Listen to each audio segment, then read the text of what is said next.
pengikutnya yang setia hingga akhir zaman. Pada kesempatan pagi hari ini kami akan menyampaikan beberapa rangkaian acara kegiatan.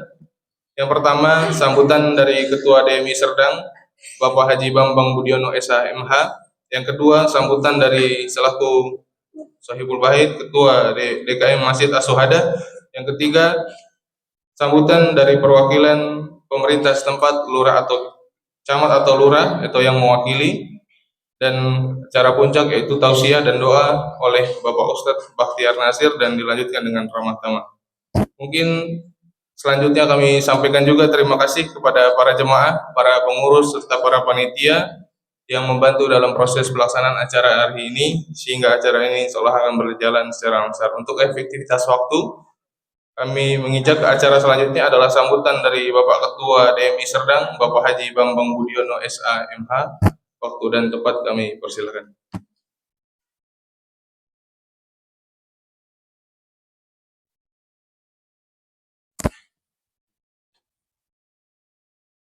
Pantun dulu bapak-bapak dan ibu-ibu. Pergi haji ke kota Mekah, ziarah makam Nabi ke kota Madinah. Kepada para pejuang sholat subuh berjamaah, semoga mendapat cahaya sempurna di yaumil qiyamah. Assalamualaikum warahmatullahi wabarakatuh. Alhamdulillahilladzi arsala rasulahu bil huda wa dinil haqq liyudhhirahu 'alad dini kulli wa kafa billahi syahida. Asyhadu an la ilaha illallah wa asyhadu anna Muhammadar Rasulullah. Allahumma shalli ala sayyidina Muhammad wa ala alihi wa sahbihi wa barik wa sallim ajma'in. La haula wa la quwata illa billahil aliyil azim. Amma ba'd.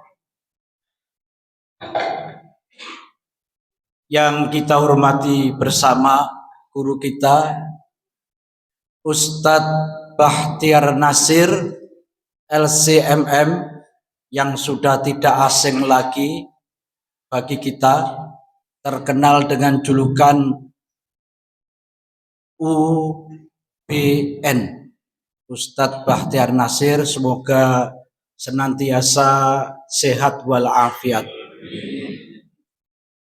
Yang saya hormati penasihat DMI Kelurahan Serdang, yang juga penasihat DMI Cabang Kemayoran, Kiai Haji Ali Rahmat LC.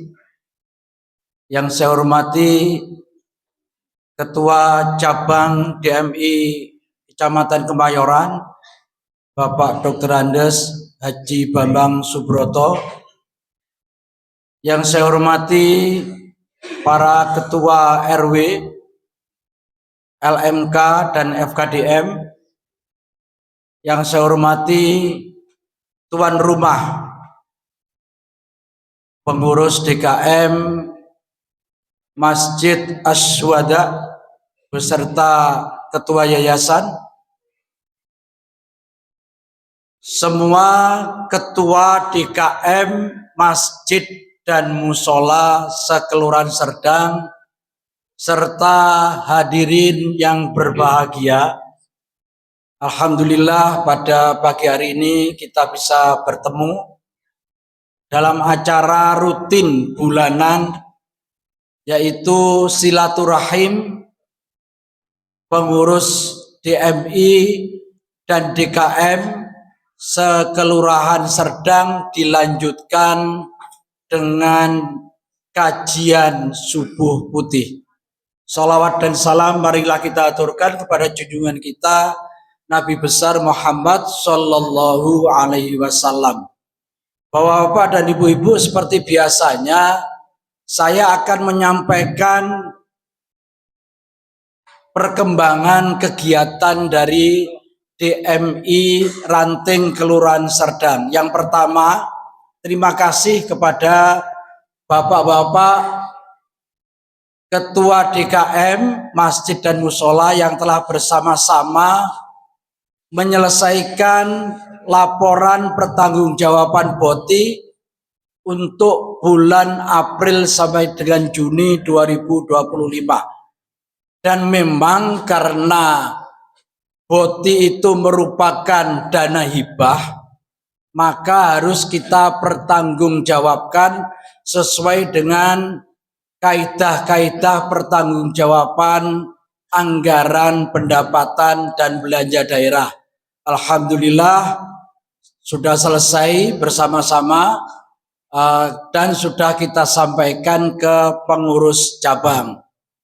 Perlu disampaikan bahwa Bapak Ketua DKM dan Musola bahwa LPJ itu untuk tingkat ranting itu perlu pemeriksaan dan verifikasi ketat. Karena apa? Karena ini di awal.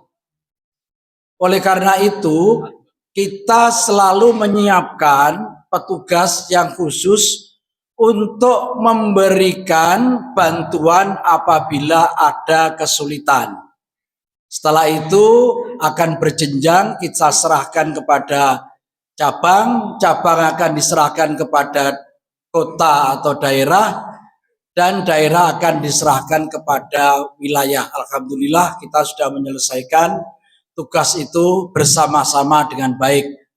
Kemudian yang kedua, Bapak-bapak, pada saat sosialisasi unit pengumpul zakat pada tanggal 29 Agustus, itu kita sudah sepakat untuk mendirikan unit pengumpul zakat di masing-masing musola dan masjid. Sekarang yang sudah terbentuk itu ada 2 UPZ, yaitu yang pertama UPZ Masjid Nurus Salam RW 05, dan yang kedua adalah Masjid Al-Ihsan RW 05. Bagaimana kepada yang belum? Saya sebagai ketua ranting menduga bahwa masih ada keraguan pengurus masjid dan musola untuk mendirikan UPZ. Oleh karena itu, Bapak-bapak, nanti pimpinan ranting akan memanggil kembali, meminta kembali kepada Basdas Kota Jakarta Pusat untuk memberikan penyuluhan kembali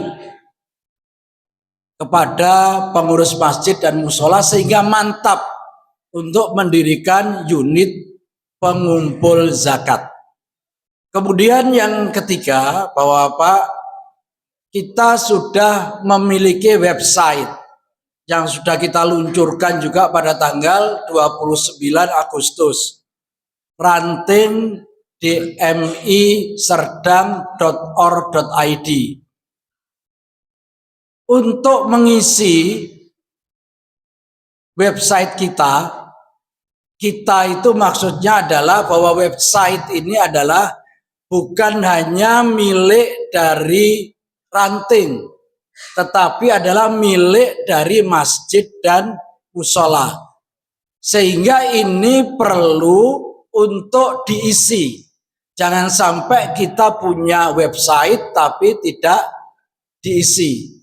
Oleh karena itu, besok malam di Masjid Al-Hikmah kita akan mengumpulkan calon-calon peliput berita yang berasal dari masjid atau musola masing-masing, sehingga semua kegiatan-kegiatan masjid maupun musola itu bisa dikirimkan ke website kita. Apakah Bapak-bapak pengurus DKM Masjid dan Musola sudah menyiapkan ini petugas calon peliputnya? Sudah. Alhamdulillah. Kemudian Bapak-Bapak, tanggal 14 kemarin kita itu sudah melaksanakan kegiatan pelatihan imam bersanad, diikuti oleh 27 imam dari masjid dan musola. Pelatihan ini pelatihan yang sangat serius. Pelatihnya adalah Ustadz Wildan Alwi, ya, Wildan Alwi dari Qori Internasional.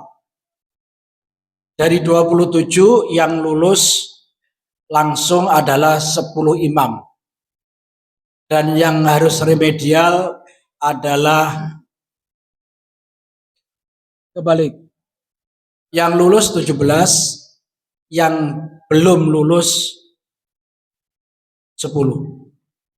Jadi ini menunjukkan bahwa kita lakukan ini dengan serius.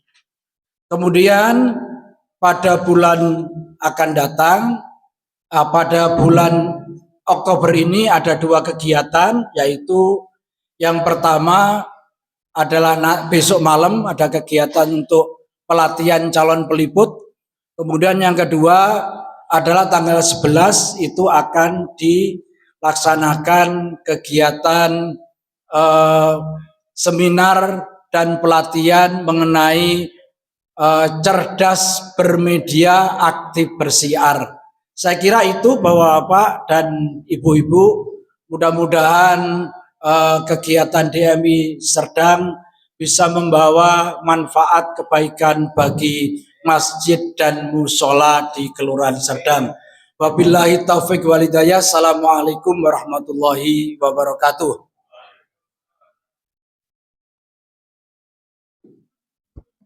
Terima kasih kepada Bapak Ketua DMI Ranting Serdang. Selanjutnya pada Ketua DKM Masjid Aswadah, Bapak Usman Sarip, untuk memberikan sambutannya. Terima kasih. Waktu maksimal 2 menit, Pak.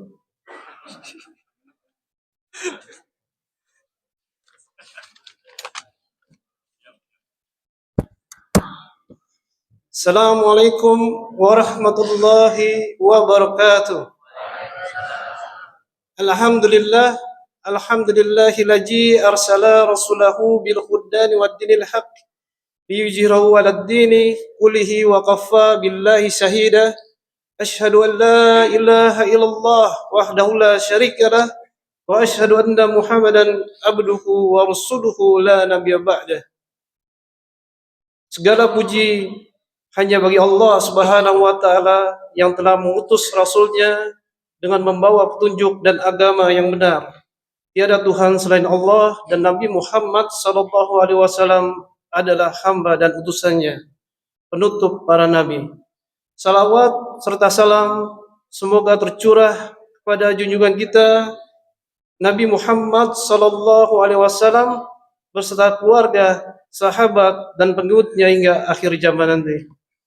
Yang kami hormati dan kami muliakan para sepuh Masjid Aswadah, Ketua Dewan Pembina Yayasan Aswadah Bapak Haji Edi Supriyadi, Ketua Yayasan Aswadah Bapak Rahmat Sabarudin, Bapak Lurah Serdang, Bapak Nur Pandi maupun yang mewakili, Bapak Ketua RW 03 Bapak Baihaki, beserta para anggota LMK, para Ketua RT di lingkungan RW 03, Ketua DMI Kecamatan Kemayoran Bapak Haji Bambang Subroto beserta jajarannya, Ketua DMI Ranting Serdang Bapak Haji Bambang Budiono SHMA beserta jajarannya, penasehat sekaligus inisiator Gerakan Subuh Putih Kelurahan Serdang Bapak Kiai Haji Ali Rahmat LC, para Ketua DKM Masjid dan Musola Kelurahan Serdang, penceramah kita Bapak Kiai Haji Bakhtiar Nasir LCMM, pimpinan EKL, para ustadz dan ustazah, serta seluruh jamaah Aswadah yang dirahmati Allah Subhanahu wa taala. Hadirin yang dimuliakan Allah, alhamdulillah pada pagi yang penuh kedamaian ini kita masih diberikan kesempatan oleh Allah Subhanahu wa taala untuk berkumpul dalam acara Subuh Putih di Masjid Aswadah. Semoga kebersamaan ini menjadi amal kebaikan dan mempererat ukhuwah Islamiyah di antara kita semua. Atas nama DKM Masjid Aswadah, kami mengucapkan terima kasih yang sebesar-besarnya kepada seluruh jamaah, pengurus masjid dan musola sekelurahan Serdang, serta semua pihak yang hadir dan mendukung terselenggaranya kegiatan ini. Kami juga memohon maaf yang setulus-tulusnya jika dalam penyambutan maupun pelayanan terdapat kekurangan, semoga dimaafkan.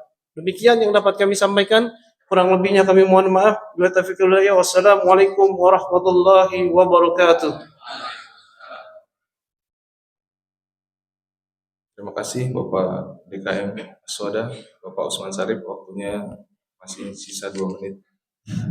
Selanjutnya mungkin perwakilan dari Kelurahan Serdang, Bapak Sekretaris Lurah Serdang, Bapak Imran Somadi, kami persilakan untuk memberikan sambutan.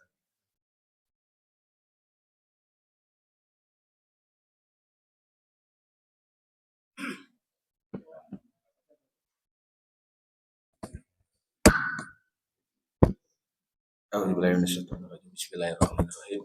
Assalamualaikum warahmatullahi wabarakatuh. Alhamdulillah, alhamdulillahirabbil alamin. Wassalatu wassalamu ala asrofil anbiya'i wal mursalin wa ala alihi washabihi asmain, amal ba'du. Yang terhormat Ketua Yayasan Masjid Jami'ah Syuhada beserta jajaran pengurus yayasan, yang saya hormati Ketua Masjid atau Ketua DKM Masjid Jami'ah Syuhada beserta jajaran pengurus, yang saya hormati Ketua DMI Cabang Kemayoran beserta jajaran pengurus yang hadir pada pagi hari ini, Ketua DMI Ranting Kelurahan Serdang, yang saya hormati juga Ketua DKM Masjid dan Musolah se-Kelurahan Serdang, yang saya hormati juga para Ketua RW, Ketua RK, RT, FKDM, LMK yang hadir, serta yang saya hormati penceramah kita Bapak Ustadz, serta yang saya hormati para hadirin Bapak dan Ibu yang mohon maaf tidak dapat saya sebutkan satu persatu. Alhamdulillah kegiatan Subuh Putih terus bisa kita laksanakan, dan ini alhamdulillah menjadi cikal bakal di Kelurahan Serdang, modal dasar kita untuk terus bisa meningkatkan ukhuwah Islamiyah. Jadi Pak Ustadz, Pak Bastiar Nasir, alhamdulillah di Kelurahan Serdang itu kita terus menggaungkan bahwa misi Kelurahan Serdang salah satunya adalah religius. Singkatan Kelurahan Serdang, gak lupa saya ingetin, salah satu R-nya adalah religius. Serdang, sejahtera, religius, damai, dan gemilang. Insya Allah dengan modal kita yang religius, kita Bapak, Ibu, putra, putri, semuanya bersatu dengan ukhuwah Islamiyah, para alim ulama, umaro, semuanya bersatu, maka insya Allah Kelurahan Serdang selalu diberikan keberkahan dari Allah Subhanahu wa Ta'ala.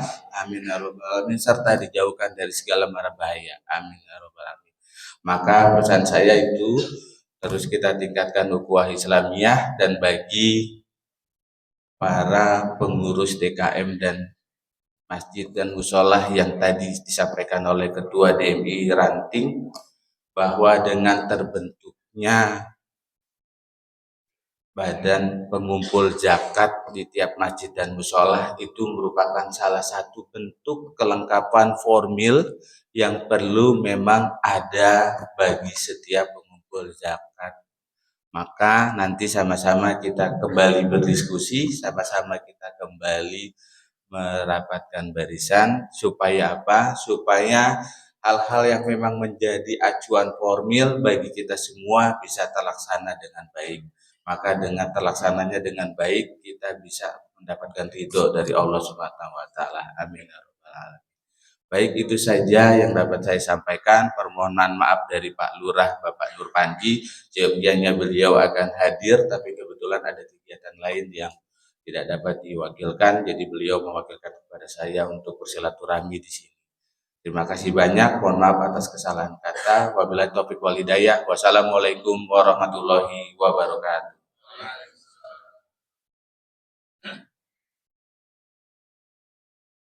Terima kasih Bapak Sekretaris Lurah. Selanjutnya kita menginjak ke acara puncak. Mari kita dengarkan tausiah dari Bapak Ustadz Bahtiar Nazir. Nanti dilakukan langsung ditutup dengan doa oleh beliau. Waktu dan tepat kepada Pak Ustadz kami persilakan.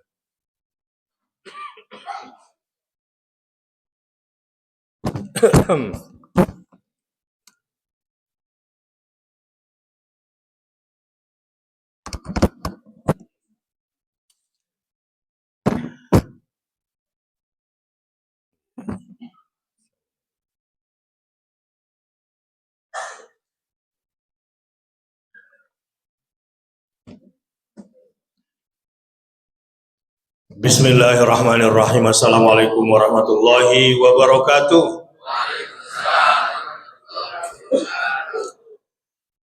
Alhamdulillahil qail. A'udzu billahi minasyaitonir rajim. Bismillahirrahmanirrahim. Wa qadha rabbuka alla ta'budu illa iyyah wa bil walidaini ihsana.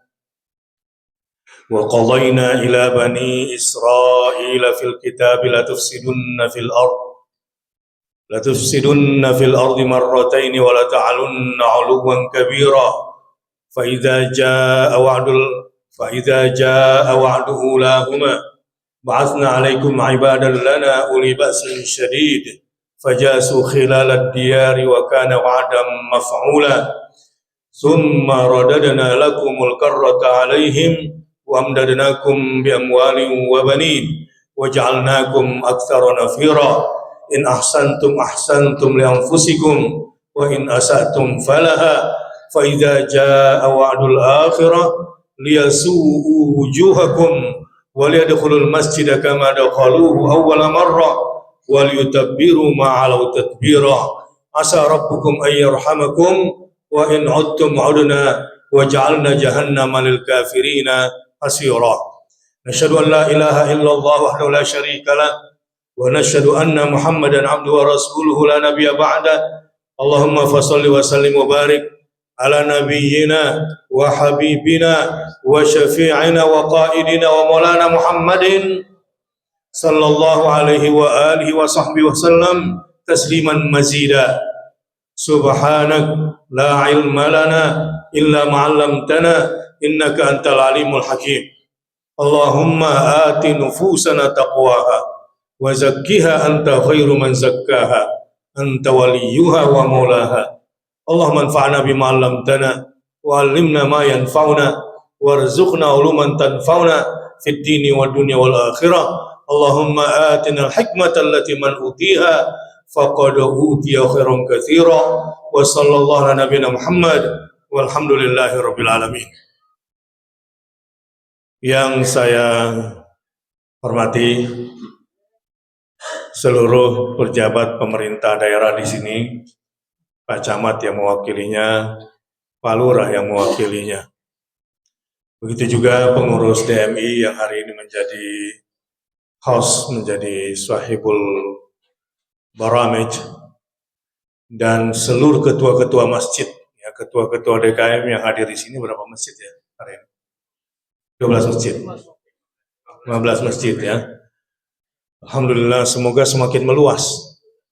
Ya, semakin ditambah silaturahimnya supaya semakin banyak jamaahnya, karena persaudaraan dan persatuan atas dasar nilai-nilai sholat, terutama sholat subuh seperti ini besar sekali keberkahannya dari langit dan keberkahan juga buat lingkungan kita. Saudara-saudara, begitu juga kepada para tokoh masyarakat di sini, orang-orang tua kita, wabil khusus para ulama dan para habaib. Kalau daerah Serdang ini ribut nggak antara pengagum Wali Songo dan pengagum habaib? Nah, yang ada pengagumnya Roma Irama aja gitu ya, dan pengagumnya Habib-Habib ya, bersatulah ya. Jangan lagi umat Islam di Indonesia ini diperalat, ya. Jangan mau jadi kayu bakar yang dibakar terus. Alhamdulillah, ketika kerusuhan terjadi kemarin dari tanggal 25 Agustus ya, sampai awal Oktober, atau sampai maksud saya awal September, alhamdulillah umat Islam, seandainya umat Islam kebakar kayak tahun 98, kira-kira rusak lagi nggak Jakarta? Nah, rusak lagi ya. Sudahlah, jangan mau dipecah belah lagi, terutama kalau jelang 5 tahunan pemilu ini ribut lagi. Kita terus bergerak ke depan. Sudahi semua provokasi-provokasi, terutama dari mereka yang tidak pernah puas untuk berkuasa dan terus memainkan rakyat atas nama kekuasaan. Semoga dengan momen-momen kesadaran, iman, dan takwa seperti ini, kita tidak lagi diombang-ambingkan oleh mereka-mereka. Allahumma amin. Kalau tahun 98 ini umat Islam dikasih, tahu nggak, dimodalin bambu runcing untuk saling bunuh satu sama lain. Ingat nggak dulu? Ada tukang bakarnya, kita disuruh sorak-sorai dan ikut bakar juga. Yang rugi siapa? Udah pajak mahal, ya kemarin-kemarin banyak katakan pajaknya. Sampai susah orang berdagang. Nah, ke depan keberkahan itu turun. Dari mana mulainya? Dari diri kita sendiri yang senantiasa beribadah kepada Allah, terutama menjauhi berbagai macam kemusyrikan. Saudara-saudara yang berbahagia, dan khususnya seluruh jamaah di lingkungan Serdang ini, sedikit bocoran, saya sebetulnya pernah juga dulu ngontrak daerah Serdang tahun 95, ya. Nanti ngobrol khusus lah di mana gitu.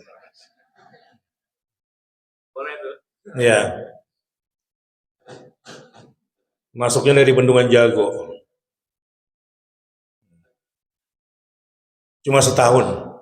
Saat itu saya mengajar di RC di universitas. Dulu. Ya, memulai hidup baru pulang dari Madinah Al-Munawwarah dulu, zaman kuliah. Sebetulnya ada rumah, punya mertua, tapi ngajarin bini dulu untuk bareng-bareng dari awal.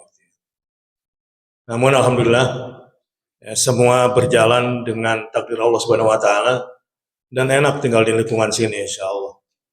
Masyarakatnya adem-adem. Mungkin sering pakai payung kali ke keluar rumah ya. Dan ibu-ibunya skincare-nya pakai timun kali ya. Jadi saya ingin katakan bahwa mudah-mudahan kehadiran saya di sini sebetulnya ya baliklah ke lingkungan. Bismillahirrahmanirrahim. Tema kita pada hari ini adalah tentang akhir zaman antara umat Islam dan Bani Israel. Sama-sama kita ketahui sekarang ada genosida di Gaza. Dalam bahasa Serdangnya al-ibadah al-jama'iyah. Pembantaian massal. Dan senjata-senjata terberat yang melanggar konvensi Jenewa itu dilanggar semuanya. Dilanggar dan di musola, bukan di masjid. Lain itu maksudnya ya. Semua perjanjian-perjanjian tentang penggunaan senjata-senjata yang tidak dibenarkan, semua dia hajar, dia libas. Karena memang apa? Karena ini makhluk nggak ngerti aturan. Dan celakanya, dia bikin aturan. Dan celakanya, bodohnya, kita nurut sama aturan dia. Mulai dari riba secara ekonomi, dan politik-politik busuk cara-cara mereka, kita ikuti. Sehingga Pancasila dan Undang-Undang Dasar 45, yang sekarang sudah jauh dari kehidupan berbangsa dan bernegara, apa yang terjadi? Korupsi. Gimana korupsi di Indonesia? Biasa-biasa aja, udah berat banget sekarang. Berat nggak kira-kira? Korupsi di Indonesia ini miliaran atau udah triliunan sekarang main. Ya gila-gilaan ya. Begitu juga yang pegang kekuasaan. Ya mulai dari urusan publik secara umum sampai urusan agama. Bagaimana korupsi haji? Menggelikan nggak kira-kira? Ngeselin nggak kira-kira? Jadi sampai urusan agama pun nyolong-menyolong, bukan lagi nyogok-menyogok, bukan lagi sogok menyogok, tapi udah nyolong-menyolong berjamaah. Dan rakyatnya juga suka lagi disogok. Setiap 5 tahunan. Lalu diadu domba. Begitu ya? Padahal gara-gara uang 200.000, 300.000, 500.000, 1 juta, kedaulatannya hilang. Diambil semuanya sama yang merasa perwakilan rakyat. Yang kemarin waktu terjadi kerusuhan pada keluar rumah. Ya, aku tinggal di rumah gara-gara tetangga orang Serdang. Bukannya. Jauh ya. Inilah persoalan kita di dalam, tapi insya Allah dengan gerakan-gerakan subuh seperti ini yang ikhlas karena Allah, ya saran saya pengurus subuhnya jangan sampai tergoda politik juga ya, karena di sana tergoda kelompok pengurus subuhnya ada juga ya, yang ini ke partai ini, yang ini dapat bantuan dari situ. Mudah-mudahan di sini kagak lah ya, jaga baik-baik karena godaannya lumayan. Saya menjalankan seperti ini di kampung saya udah lebih 27 masjid sekarang. Dari tahun 2000 mulainya. Ya ada juga yang hampir rada-rada miring-miring, terutama di musim pemilu ya. Mulai dari bagian seragam buat mama nih. Udah dapat seragam, selesai sudah. Ya. Nah, hati-hati, jagalah kesucian, jagalah kemurnian. Ya, kemarin saya lihat ada satu video orang bersuci tapi di sungai yang kotor. Tahulah ya, di sono, di negara tetangga sono. Yang kalau habis nyembur di sungai itu, yang kotor, sangat kotor, berlumpur, campur kotoran mereka, dan bangkai-bangkai keluar dari situ rasanya suci banget. Ini gimana? Bersuci dengan cara yang kotor. Nah begitu juga jadikan subuh putih ini sesuai namanya.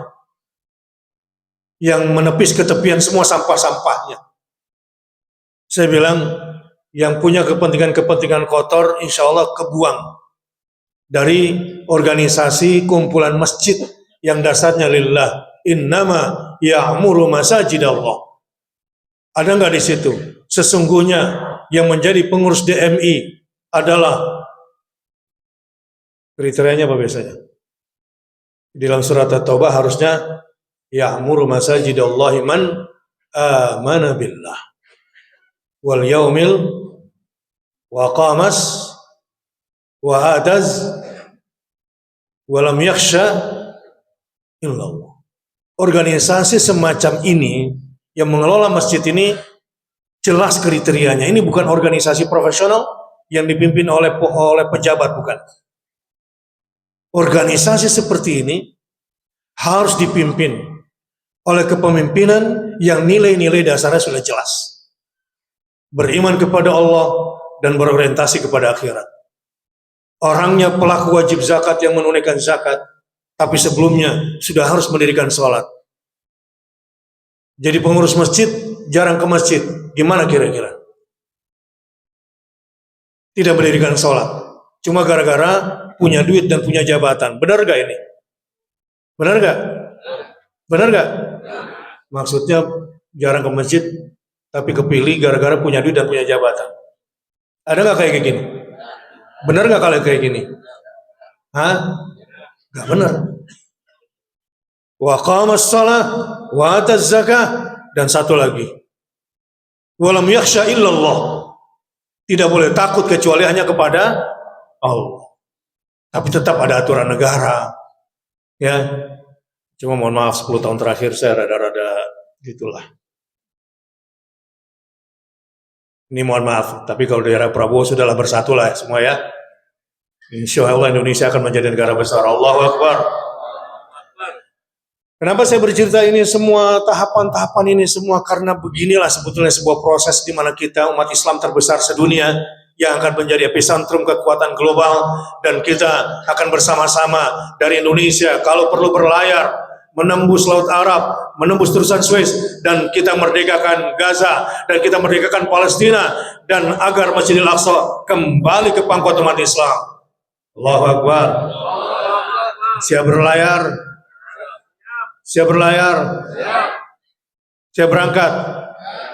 Tapi cuma satu tiket, nggak ada tiket pulang. Dan tiket bayar sendiri-sendiri. Saya baru pulang dari Tunisia, mengawal Global Sumut Flotilla yang sedang berlayar menembus. Ada 30 orang Indonesia, walaupun yang bisa berangkat cuma satu yang bisa tembus. Itu pun cuma sampai Cyprus, dan sekarang hampir 500 teman-teman aktivis kita ditahan di sana, dan baru 4 yang keluar, dan mereka sekarang di penjara di antara Mesir dan Israel, antara Gaza dan Mesir. Sebelum berangkat, kapal kita sempat diintercept, dibakar dari drone ketika berlayar dari Barcelona. Sebelah mananya Serdang tuh Barcelona itu. Nah, ini musuhnya Madrid biasanya ya. Kok balik ke bola larinya.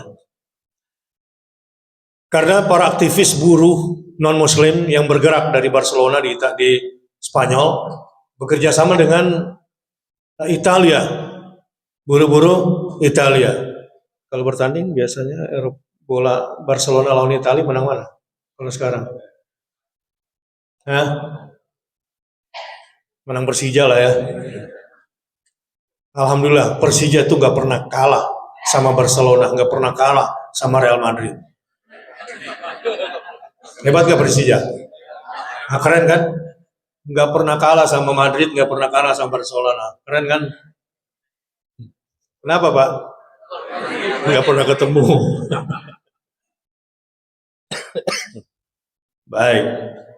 Jadi sebelum berangkat kita sudah ditembak dari drone oleh drone yang diterbangkan dari pangkalan militer Amerika, Angkatan Laut, menyeberangi Laut Tunisia. Besoknya pertemuan antara negosiator Hamas dan para mediator dengan Israel itu dibom di Qatar.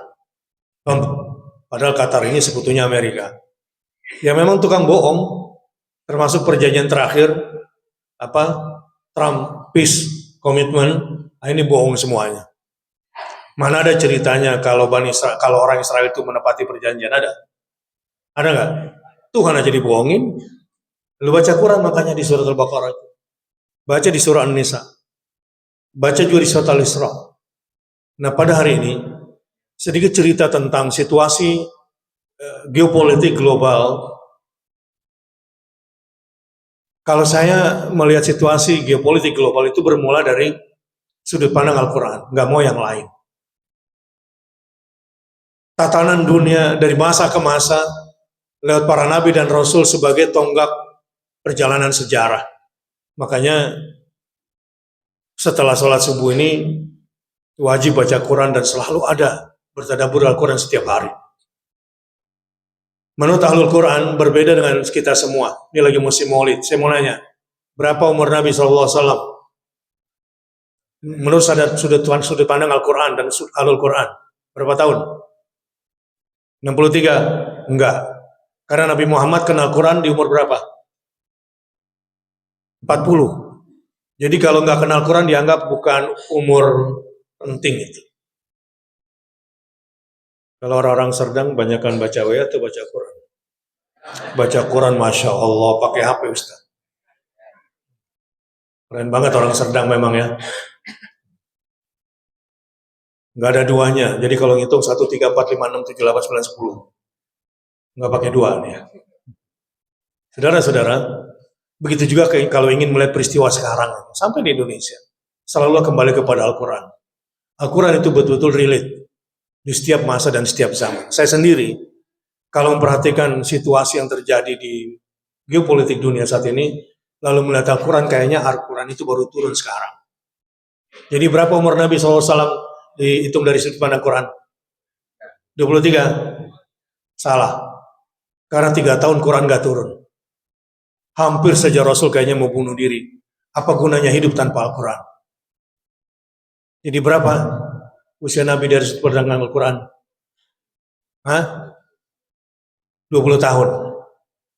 Berapa lama Rasulullah belajar Al-Quran? Seumur hidupnya. Ketika surah An-Nasr turun, surah terakhir, dan ayat terakhir sudah turun sebelumnya, ayat 3 di surah Al-Ma'idah, para sahabat sudah mulai sedih, karena sebentar lagi Rasulullah akan wafat, karena bagi Rasulullah nggak ada gunanya hidup jika tidak terhubung dengan Al-Quran. Sekarang kita tanya, sejak Ramadan kemarin, sekarang udah bulan Rabiul Awal, Ramadan berapa bulan lagi? Rabiul Tsani, Jumadil Ula, Jumadil Tsaniyah, Rajab, Sya'ban. 5 bulan lagi. Siapa yang dari Ramadan sampai sekarang sudah khatam? Angkat tangan. Angkat tangan, jangan malu-malu. Ini gak ada urusan ria sama gak ria. Masya Allah, di sini orang tawadhu semua. Tawadhu semua kelihatannya. Tahu warna duit maksud saya. Panjangan tawadhu. Gak ada gunanya hidup gak ada Quran itu. Anda berjalan tanpa cahaya. Tanpa ilmu yang sesungguhnya. Nah, melihat situasi dunia saat ini, langsung saja kalau kita kembali ke ayat 8, maksud saya ayat 7 di surah Al-Isra. Ini jelang-jelang kehancuran Bani Israel. Dan bagaimana umat Islam menghadapinya. Saudara-saudara, Israel sebagai sebuah negara yang sekarang sudah merasa memiliki Israel Raya, dari sungai Nil sampai ke sungai Efrat, dia merasa dia sudah kuasai semua itu. Ya, kemarin Qatar diserang, ngelawan nggak? Enggak. Sebelumnya ke apa? Irak dihancurkan, Suriah dihancurkan. Mana umat 2 miliar di dunia ini? Katanya umat Islam lebih 2 miliar. Di mana posisinya? Katanya banyak jawara di Serdang. Mana jawara-jawara itu? Kenapa gak berangkat? Tapi untungnya di Serdang gak ada tawuran ya. Ada gak di sini? Gak ada ya. Nah, saya yang suka nge-track kita kirim ke Gaza aja kali ya. Saudara-saudara, jadi apa yang terjadi hari ini, baik dari Al-Quran, dari kitab Bible mereka, dari pernyataan para rabi-rabi Yahudi, para politisi, dan indikator-indikator politik global, begitu juga ekonomi, pertahanan, keamanan, hukum, bahkan sosial dan budaya, sekarang menunjukkan bahwa menjelang kehancuran Israel itu. Kalau ada orang Israel datang satu pesawat mau jalan-jalan ke Serdang ya, ke kampung kita nih, disambut atau disambit? Wih, kejam banget. Orang Israel mau jalan-jalan ke sini, mau lihat Serdang, ya, bagi-bagi sembako.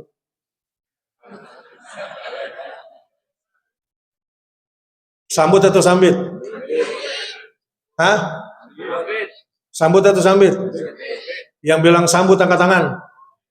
Yang bilang sambit angkat tangan. Waduh, banyak. Kenapa segitu bencinya? Inilah bangsa yang memang sudah hina di mata Allah. Liyasu'u wujuhakum. Fa idza jaa wa'dul akhirah. Jika datang janji yang terakhir dari 2 pola kerusakan yang mereka lakukan. Wa qadayna ila bani Israil fil kitab la tufsiduna fil ardi marratain. Telah kutetapkan di dalam Al-Quran, dikutip dari kitab Taurat, dan itu sudah tercatat di Lauhul Mahfuz, bahwa mereka punya pola 2 kerusakan. Dan kerusakan itu dilakukan berdasarkan apa? Uluwan kabira. Dengan kesombongan yang sangat sombong. Coba kemarin, kata si setan Nyaho, saya lupa namanya. Antara 2 lah, Nyaho atau setan Nyaho. Kata dia, itu 140 negara yang pro pada Palestina. Saya ancam kalian, saya tidak akan pernah mau datang ke kota kalian. Ye, siapa juga yang minta lu? Ya, dunia saat ini sebetulnya sudah sangat kesal sekali. Bahkan anak muda negara itu, kalau orang Serdang ada nggak kabur aja dulu? Hah? Asal jangan ke Kamboja kaburnya. Kalau Kamboja pasti lu jual slot judi di situ lu. Tapi ternyata banyak loh, puluhan ribu anak Indonesia di sana.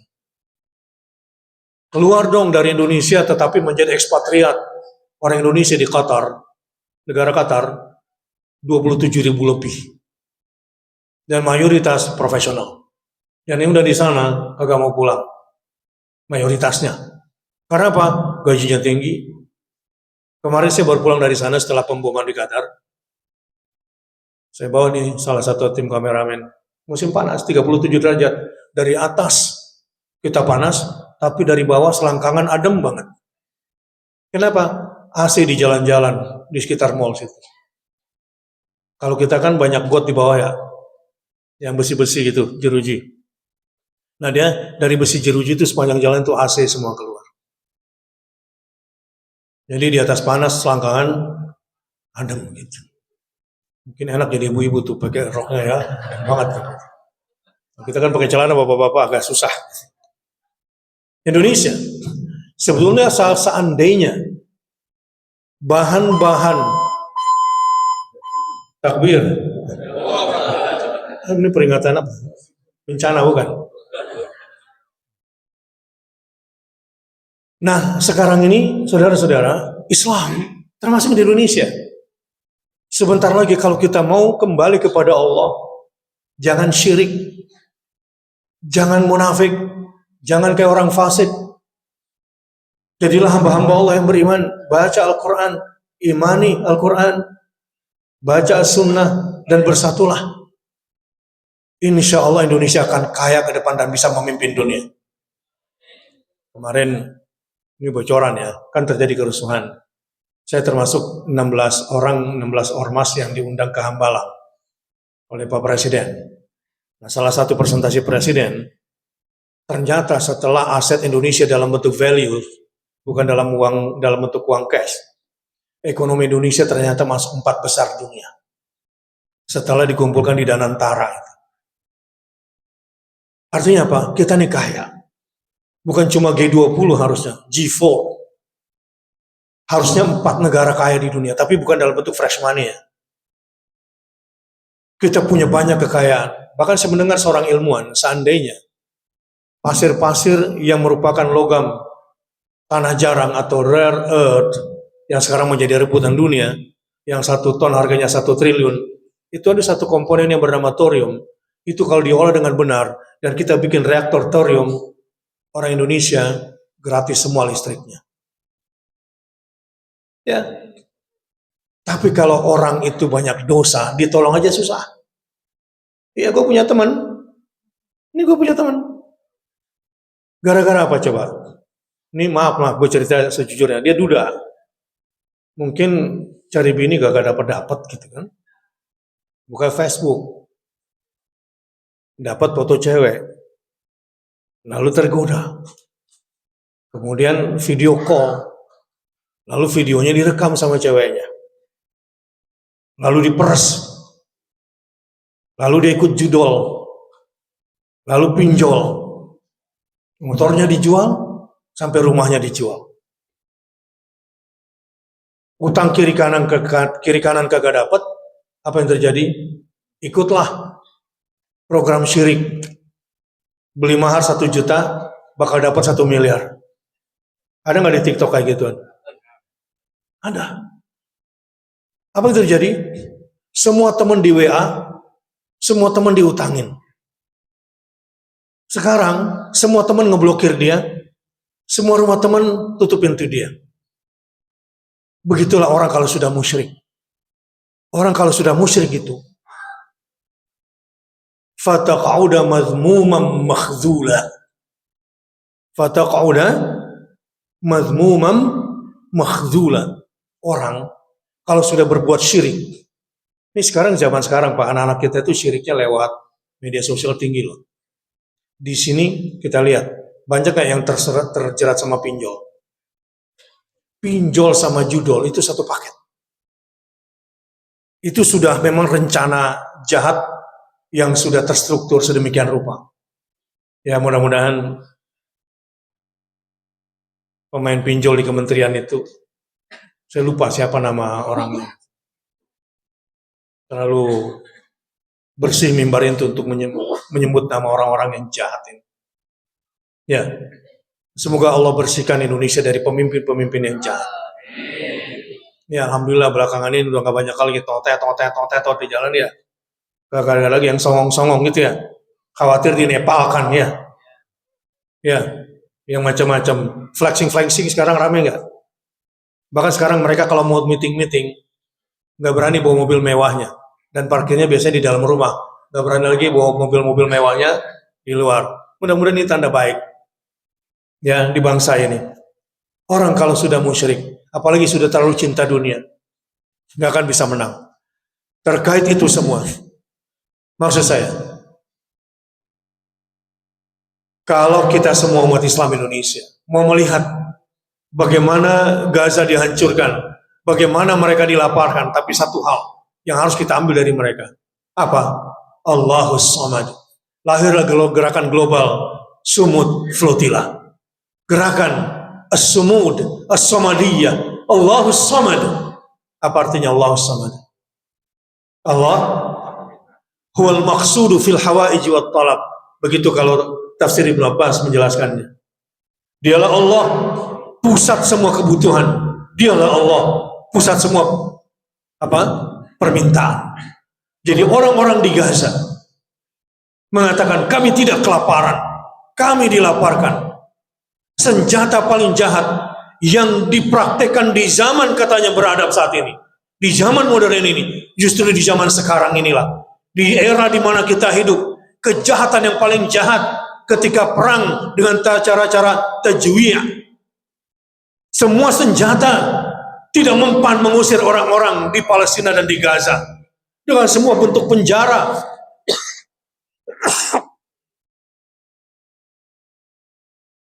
Di tepi barat, satu negeri orang di penjara, temboknya tinggi sampai di atas 6 meter, tidak bisa dipanjat, di mana-mana ada sniper, satu negara orang di penjara. Anak kalau pergi sekolah keluar belum tentu kadang bisa pulang. Di Gaza, karena mereka melawan, akhirnya berbagai macam bentuk senjata dilemparkan di sana. Tinggal satu saja, nuklir. Kalau itu dia jatuhkan perang nuklir di dunia ini.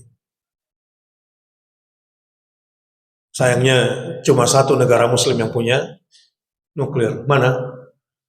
Pakistan. Tapi ke depan insya Allah, namatorium yang saya sebutkan tadi, itu lebih hebat daripada nuklir.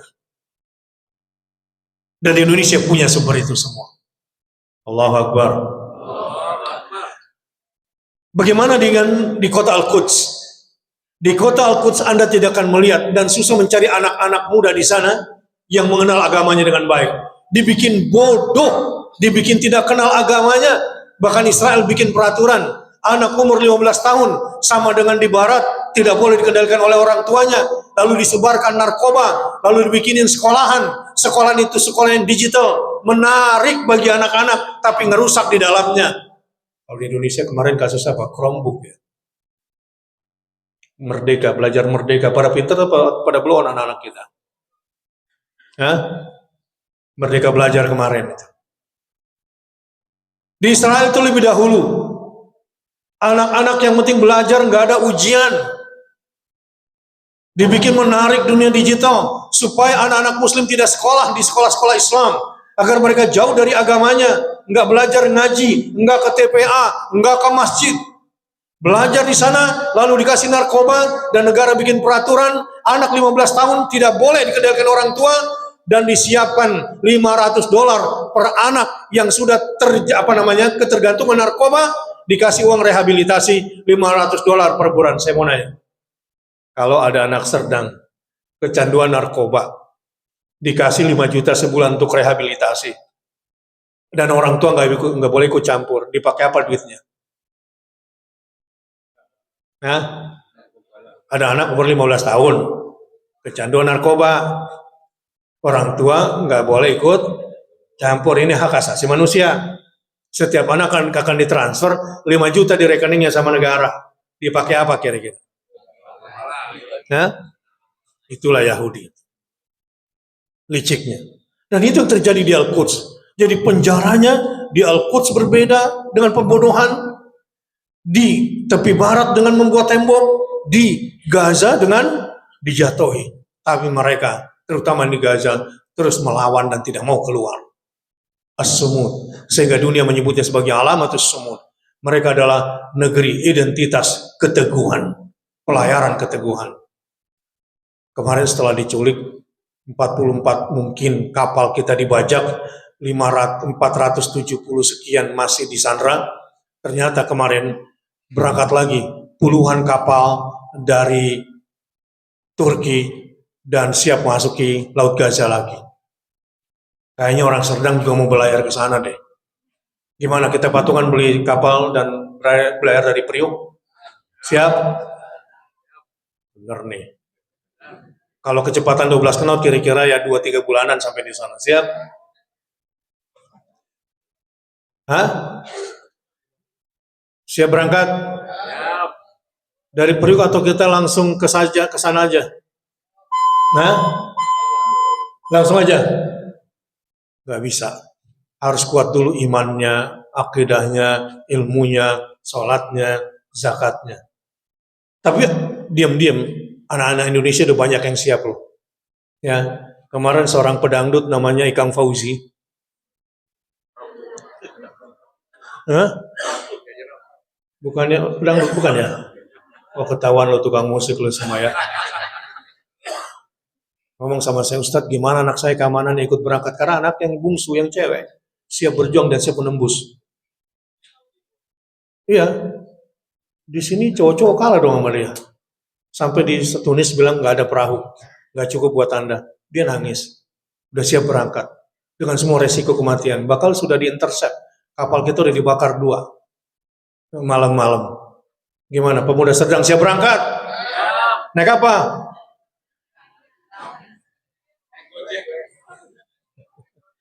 Insya Allah siap semuanya ya. Ya, baca Quran yang banyak. Dan sekarang insya Allah saatnya kita akan melihat kematian Bani Israel. Dan kekuatan mereka tidak akan melebihi 80 tahun. Mereka merdeka tahun 1948. 80 tahun kemudian 2028. Insya Allah di atas bumi yang saat ini sudah dihinakan. Ayat 7 di surah Al-Isra. فَإِذَا جَاءَ وَعْدُ الْآخِرَةِ liyasu'u wujuhakum. Jika datang janji Allah kedua di akhir zaman seperti saat ini, akan ada sekumpulan manusia yang akan membuat muram wajah kamu Israel, seperti yang terjadi kemarin ketika setan Yahu berbicara di PBB 144 negara, tinggalkan dia dan mukanya muram. Allahu Akbar. Apalagi kalau orang Serdang berangkat. Udah punya paspor belum? Banyak banget kurangnya ya. Ongkos belum, paspor kagak ada.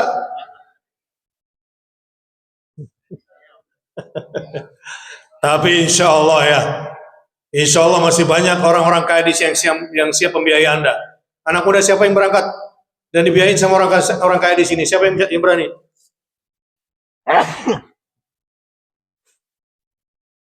Hah? Kenapa saya bercandain kayak gini?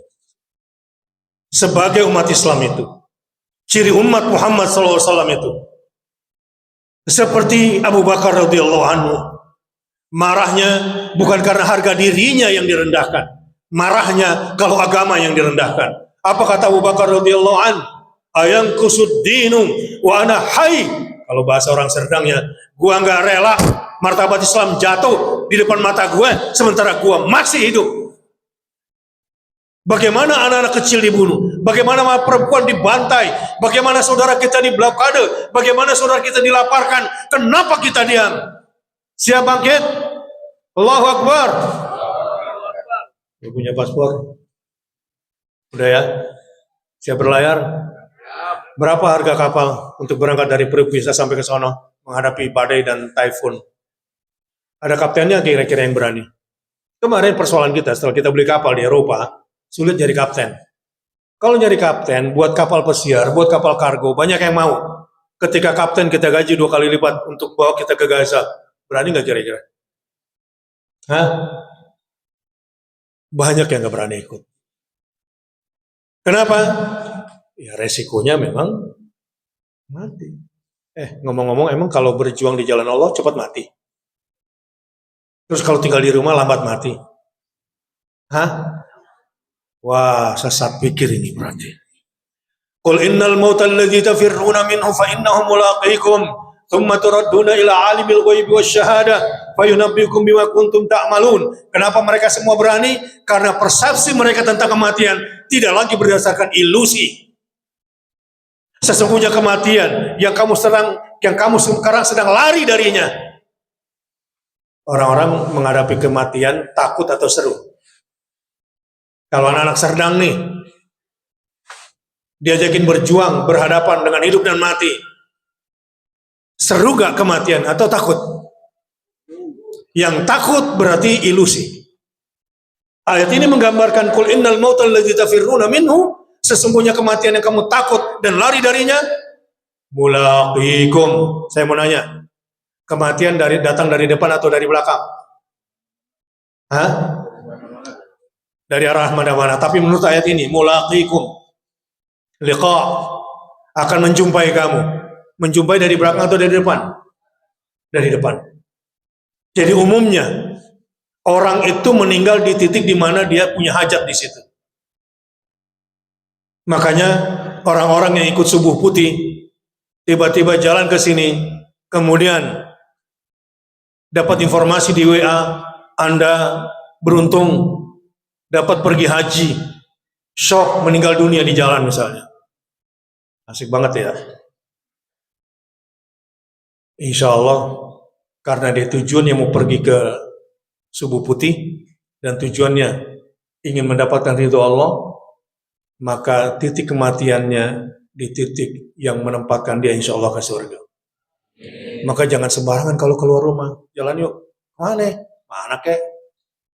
Kumangke wae. Wah gawat ini. Gak boleh. Harus bismillahi tawakkaltu alallahi wala haula wala quwata. Ke titik di mana kita tuju, disitulah kematian kita. Orang-orang berjuang di jalan Allah. Sudah selesai cara dia memandang hidup. Bahkan kalau orang-orang yang berjaya di jalan Allah itu dijanjikan surganya itu pasti. Makanya kalau cari kuburan itu yang dekat sama pintu surga, ya, di mana rencananya dikubur?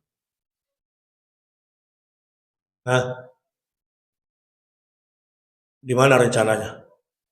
Kuburan ketika kita dibangkitkan dekat sama pintu surga di mana? Ya matinya di jalan Allah Subhanahu wa taala. Mental ini harus kita tanamkan ke orang-orang Indonesia supaya kedaulatannya senantiasa terjaga.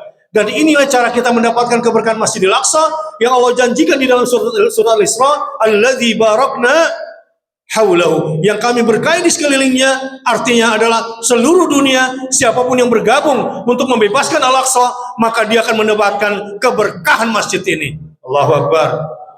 Jadi orang-orang sedang yang sudah siap berangkat mudah-mudahan dikenal oleh arwah para nabi dan rasul yang dikubur di tanah Al-Aqsa itu. Mau? Allahu Akbar. Saudara-saudara, insya Allah ini era Islam ke depan. Kalau kita semua bangkit. Tapi kalau kita tidur, mungkin yang menang adalah Rusia atau Cina. Tapi kalau kita semua bangkit, sadar dari Indonesia, siap bangun, insya Allah Islam yang akan memimpin dunia ke depan. Ya. Dan ini era kehancuran mereka. Amerika bukan lagi menjadi negara nomor 1 dunia. Seperti Trump ketika kampanye mengatakan Amerika menjadi dunia ketiga. Singapura aja sekarang udah benci sama Amerika. Bahkan sekarang Inggris dan Perancis yang tadinya menjadi pelopor utama Zionisme di Palestina, sekarang dialah yang paling anti sekarang.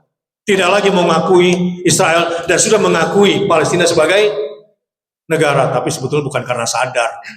Karena kalau dia nggak ikuti rakyatnya bakal jatuh jabatannya, presidennya dan perdana menterinya di sana. Inilah yang disebut dengan wa'dul akhir, janji Allah di akhir zaman. Insya Allah lain waktu kita lanjutin lagi ya. Mudah-mudahan ketemu lagi. Pertama 7 Oktober. Kita gerakan lagi nanti di Jakarta. Hari apa 7 Oktober itu? Hari Selasa. Siap? Hadir undangan kita semua? Kita teriakan dari Indonesia, siap? Kemarin orang-orang di Belgrade itu 1 juta orang kumpul karena saudara-saudara mereka di Gaza, saudara-saudara mereka yang dilaporkan karena saudara-saudara mereka aktivis itu ditangkap, berkumpul 1 orang di Belgrade. Gimana orang sedang siap turun? Kita tunjukkan pada dunia. Takbir, Allahu Akbar. Free Palestine. Birruh, biddam, nafdika ya Aqsa. Orang-orang yang siap berjuang insya Allah dimuliakan hidupnya dunia akhirat. Demikian Allahu ghayatuna wal rasulu qudwatuna wal qur'anu dusturuna wal jihadu sabiluna wal mautu fi sabilillah asma amanina. Allah tujuan kami, Rasulullah teladan kami, Al-Quran aturan dan undang-undang tertinggi kami, jihad adalah jalan hidup kami, mati syahid adalah puncak tujuan utama kami. Wassalamualaikum warahmatullahi wabarakatuh. Silakan Pak Ustadz, siapa yang doakan? Baik, bismillahirrahmanirrahim. Alhamdulillahirabbil alamin. Hamdan yuafi ni'amahu wa yukafi mazidah. Ya Rabbana walakal hamdu kama yanbaghi li jalali wajhikal karim wa 'azimi sultanik. Allahumma salli wa sallim ala nabiyyina Muhammad wa ala ali sayyidina Muhammad. Allahumma ighfir lil muslimina wal muslimat wal mu'minina wal mu'minat al ahya' minhum wal amwat innaka sami'un qaribun mujibud da'wat. Rabbana ighfir lana wa li ikhwanina alladhina sabaquna bil iman wa la taj'al fi qulubina ghillan lil ladzina amanu Rabbana innaka ra'ufur rahim. اللهم انصر إخواننا المستضعفين في غزة وفي فلسطين وفي جميع بلدان المسلمين اللهم أعنهم ولا تعن عليهم اللهم عليك بالصهاينة الغاصبين الظالمين المحتلين ربنا تقبل منا إنك أنت السميع العليم وتب علينا إنك أنت التواب الرحيم ربنا آتنا من لدنك رحمة وهيئ لنا من أمرنا رشدا. Ya Allah, berkahilah kampung kami. Ya Allah, lindungilah kampung kami. Ya Allah, jagalah anak cucu kami. Ya Allah, halalkanlah rezeki kami. Ya Allah, satukanlah hati kami. Ya Allah, satukanlah hati pemimpin kami. Ya Allah, jadikanlah Indonesia baldatun thayyibatun wa rabbun ghafur. Rabbana atina min ladunka rahmah wa hayyi lana min amrina rasyada. Wa sallallahu ala nabiyina Muhammadin walhamdulillahi rabbil alamin.